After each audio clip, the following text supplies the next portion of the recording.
Hey everybody, welcome back to Video Mess. So, we're continuing series on the MiSTer FPGA DE10 Nano project, and we have another new Sega Saturn core to talk about. SRG320 just seems to be on a roll in January. He keeps updating the core with bug fixes and giving us patch notes on each GitHub commit so we know exactly what games to test. A lot of the games you're going to be seeing in this video used to work and they would have bugs. Now they seem to be almost 100% cleaned up. Before you get too involved though, do me a huge favor, down below hit like and subscribe and ring that notification bell, definitely helps us out. And if you feel so inclined to want to support the channel, I got a Patreon link down below as well. But S style here would work in previous cores, but once you got to level 2, there would be some heavy graphical glitching and corruption. It was basically like something on VDP1 or VDP2 was not drawing correctly, and this has gone through so many different variations in testing since I started actually running these testing videos.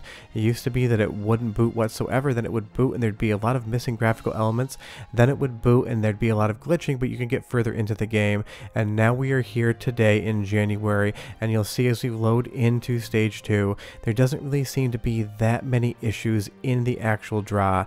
I do still think that there's probably a little bit of a glitch here and there, but the last time we looked at S-Style it was completely different than this. You would really have to pixel peep and try to find the areas of trouble in the image now, which is just awesome because this game is one of the prettiest 2D games on the Sega Saturn in my opinion. But tell me down below what your favorite 2D Saturn game is, I would be curious. But it's so great to see all of these improvements come to the core, not just because we get a new Sega Saturn experience, but because SRG320 is in a way better spot location-wise it seems like, and his work on the Sega Saturn core has recommenced, and he just keeps knocking it out of the park with new GitHub commits. This is like the 4th new core we've seen in January, and the last core we saw before that was in October of 2023. As we move on to this boss encounter, all of the morphing sprites, all of the rotational effects just look like they would on real hardware. Just follow everything around on the screen and see how it looks. Last time I was in this area, I don't think I showcased it in a video, but there was some big graphical corruption. Items would go missing, some of these sprites in the background would just completely blink in and out of existence, and that actual gigantic flying eye would have a lot of weird colors and flashing on it that were never there in real hardware. It just seemed like maybe something in VDP1 or VDP2 either wasn't actually enabled in the code or there were some bugs, and this is one of the games that was notated in the GitHub commits as having seen a lot of improvements. And as this entire boss fight goes on, and I am running this clip long just so you get a really good saturation of the footage, I can't see anything that doesn't look correct to me, but again, I depend on your guys' eyes as well, so if you see anything that seems off to you, do leave me that comment down below and I will take a closer peek. But all of the rotation on the sprites, all of the zooming effects, all of the rotation of the world, all of the colors in the background here not only look incredible because this game's art direction and colorways are superb, it also just seems to be working on the current course. This is a game that is very much improved. Now moving over to Darius Gaiden, this is another game that I test every so often because not only is it one of my favorite shmups of all time, it's also a game that has gone through multiple different variations as far as performance are concerned. It used to be that this game wouldn't run, then it would run up until this boss and freeze, then we could get past this boss into the second stage with graphical corruption, and then it would freeze. But now I know that you can play this game from start to finish. I watched through all of this footage and I couldn't find any issues whatsoever. And big thanks to Andy D and Octane for helping me with some footage. We're going to move over to Octane's footage in just one moment because he was able to complete a 3cc clear of Darius Gaiden, and honestly he promised me a 1cc when he was talking about it, so you should go shame him down in the comments below. All jokes aside, he's totally a killer shmup player and I thank him for the footage. He sends in things as he plays around with them and tests them.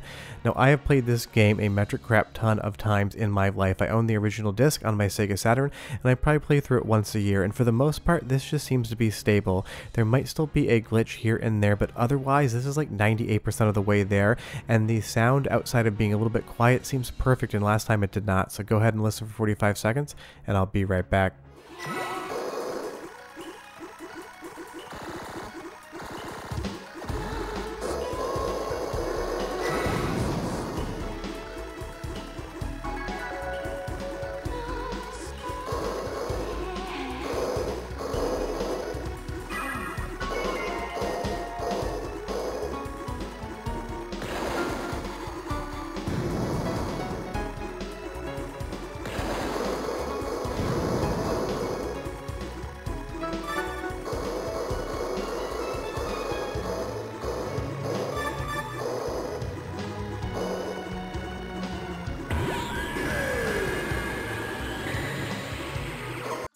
Sounds really good, but do be aware that I did lift that sound sample up by 5 decibels in Resolve because it's still one of the games on the core that plays a little bit quiet. So hopefully in the future we end up getting some normalized audio levels. But Zactane absolutely destroys this final boss right here. It is just so fun to know that you can go from this game's beginning, middle to end, see the credits scroll, and just have an absolutely fun time playing it. Even if there is still a little graphical glitch here and there, you'd be hard pressed to actually find it, and the performance and the fun factor is there. I recently played this in my spare time one night because I wanted to check it out. I was able to complete it as well, and I had a great time even if it was not 100% perfect. So definitely check Darius' Guide out, especially if you've never played it before or it's been a while since you played a shmup. It is one of my favorites on the system. It's one of my favorite shmups of all time, and here on the Sega Saturn core it's like 95 to 98% as good as real hardware. But let's move over to Pulirula now. It's one of the weirdest beat 'em ups of all time. Taito really went for the brass ring when they came up with this game, and it has also seen some huge improvements on the current core. This is a game I'm very well familiar with. I have an arcade board for it, as well as the FM Towns and FM Towns Marty version. I don't know why I love the game so much, maybe just because it's super weird, but it is available on Sega Saturn, and in the previous times we've talked about this game, there were some definite issues. But take a look at these reflections right here. They are inverted like you'd expect a reflection to be. All of the enemy sprites, your character sprite, all of the animals that pop out of the enemies when you beat them are exactly in the orientation they should be. And this is something we've seen in previous tests on previous games where sometimes sprites, shadows, or otherwise would be completely inverted. When we did Rabbit fighting game a few tests ago, all of the character shadows are also upright. Now as we move over to the previous core that didn't have these fixes in, you're going to see all of the shadows for the characters, all of the sprites are not correctly inverted. They are drawing the exact same way as they would if you were your normal sprite. So this is a huge improvement, and this is probably just down to something with math in the VDP1 or VDP2 implementation.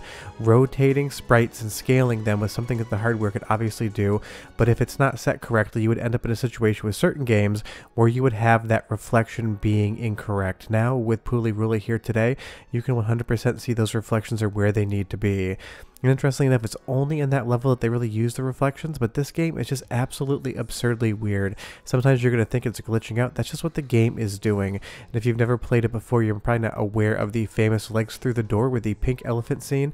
This is probably one of the strangest things you're ever going to see in a video game, especially on the Sega Saturn, but it's here, it works, and trust me, this is a strange beat 'em up that's 100% worth your time. And the great thing is, with the current core, it seems like it is 100% playable, so definitely give it a shot. It's one of those games you're never going to forget playing it, you're 100% going to enjoy it, and you're not going to be sure what's going on.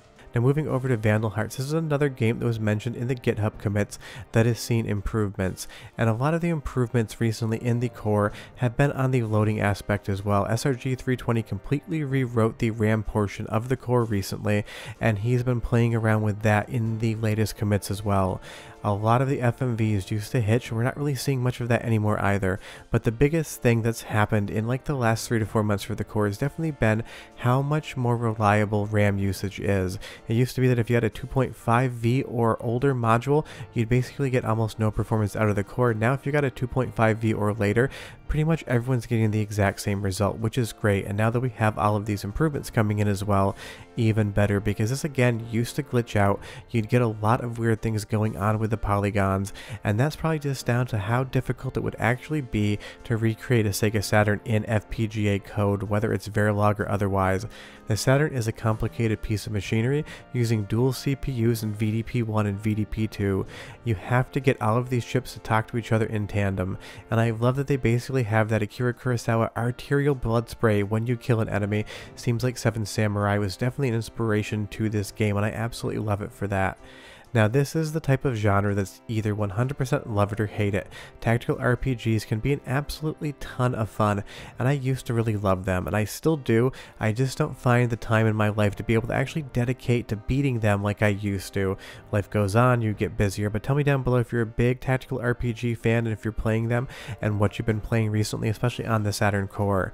Now this is a long game, it's not something you beat in 3 to 4 hours, and I haven't seen anyone beat this yet, so I don't know if I would say you should try to make your next playthrough on Saturn outside of testing purposes. Just don't go in and expect to be able to see the credits. Be surprised if you can, and be happy that you were able to do so. But there's so many games on the Sega Saturn that are 20, 30, 40-hour experiences, and it's very possible that at hour 10, 15, or 20, you may run into a game-breaking glitch, or you may run into some crashing. So definitely do keep these longer experiences in your pocket as tests, but don't think that you can just sit down and play them like you would on real hardware. We're not at that stage yet, but hopefully that does come soon. But that arterial blood spray is just so good, and this game also has a spectacular soundtrack, and last time I played it there was no music whatsoever, so go ahead and listen, and I'll be right back.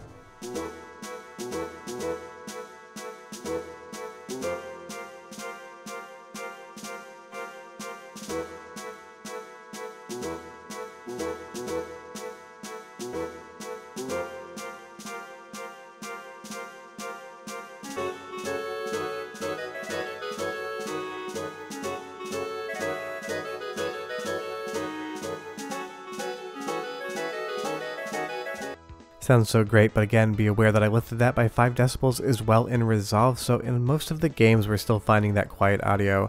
Now Puyo Puyo was also listed in the improvements on the GitHub commits, and if you're ever wondering what a new core brings, at least on the SRG 320 Saturn side, the GitHub commits will come with notations on what bugs or improvements he's made or fixed, and what games those would improve or affect, so you can just go down the line and see what changes. Now that doesn't mean it's going to be comprehensive. We've definitely found in testing over on Discord that there will be some improvements in games not listed, and that's pretty much because everyone picks a game or two that they always love to test when a new core comes out, and they have gotten pretty much a photographic memory of the issues and what can be improved. But Puyo Puyo here, if there's anything wrong with this whatsoever, it would be impossible for a human being to tell, at least in my opinion. This is an awesome game, it's so much fun to play, and last time I think we took a look at this, there was definitely some sprite issues where some of the sprites would basically flicker in and out of existence and have a sort of flashing effect to them. Now I've gone over this footage, I have played the game, Andy D's played the game, and there's nothing here that would indicate anything other than proper performance out of the Sega Saturn core.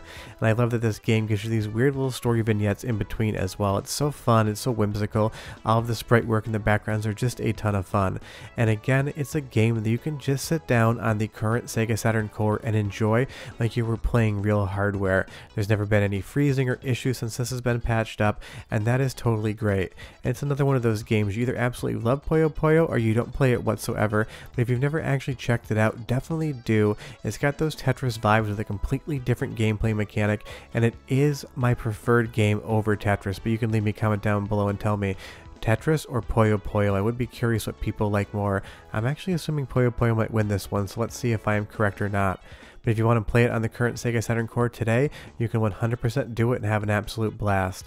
But let's take a look at Twinkle Star Sprites, because this was another game that was mentioned in the patch notes from SRG 320 as seeing improvements, and it's going to be down to that reflection issue as well, but it's mostly in the intro in the arcade scene where some things could be a little bit inverted. What I actually found when checking out this footage, big thanks to Andy D for grabbing this one here, is that the audio is so much improved over the last time I actually played this game.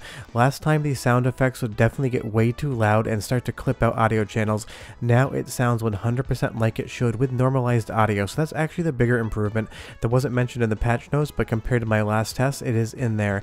And this game has an absolutely absurdly amazing soundtrack, so go ahead and listen just for like 30 seconds. I'll come back and show you one more game that's seen some improvements.